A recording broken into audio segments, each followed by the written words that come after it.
Thank you, Mr. Minister. I'm Amoy, a press officer of the Iranian Embassy. Thank you for Sosakova Peace Foundation to follow up the peace issue regarding to the Middle East. I hope that this session can help to the peace. But I think that some part of your presentation was not fair and it was against my country policies. And I think that you have mentioned about the different issues inside the Middle East, such as Daesh or different terrorist group. But I think that you should mention the two different other issues. One is related to the ideology of the terrorist group. You should know that most of these groups are ideologized by some radical thoughts that most come from your country. Another issue is related to the democratic trends. You mentioned that in some countries there are some terrorist groups that are just 50,000. Why do you lend to the people of the Yemen to make a fair election under cover of the United Nations? Or in Syria, you are talking such as a person that you can make that this person is legitimized and this person is not. I think that it is not our duties. We should refer to the international law, and it's better for us to solve the problem of the region by this sort of debates. Thank you very much. I think when we look at terrorism and when we look at sectarianism, it started with the Khomeini Revolution in 1979.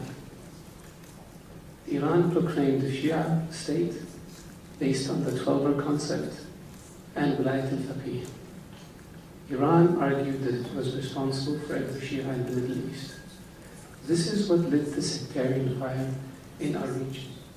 We had Sunnis, we had Shia, we had Ismailis, we had Druze, we had Kurds.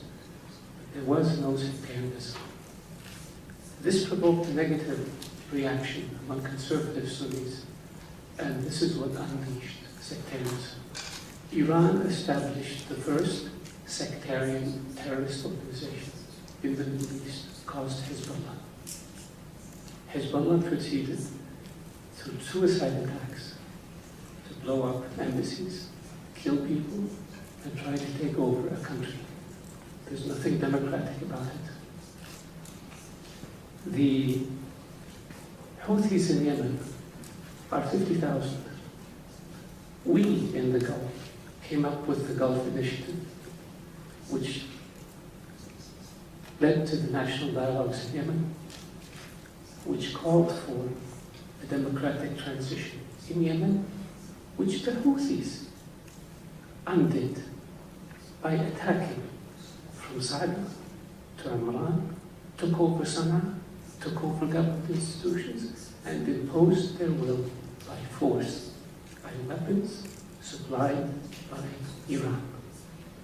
There's nothing democratic about this. When we look at the ideology of extremism, let's look at the pragmatic side of it. Osama bin Laden was dealing with Iran in the 90s and with Hezbollah. After 9/11, Al-Qaeda's senior operatives went to Iran, including Saad bin Laden. Your great nation gave him shelter and support. The order to blow up 3 housing compounds in Riyadh came from Saif al-Adel, chief of operations for Al-Qaeda, while he was in Iran. This is harboring and sheltering terrorists. It has nothing to do with the ideology. So, we move forward, and we see Al-Qaeda and Daesh. Not one of them has attacked Iran. Why? Everybody else was attacked by them.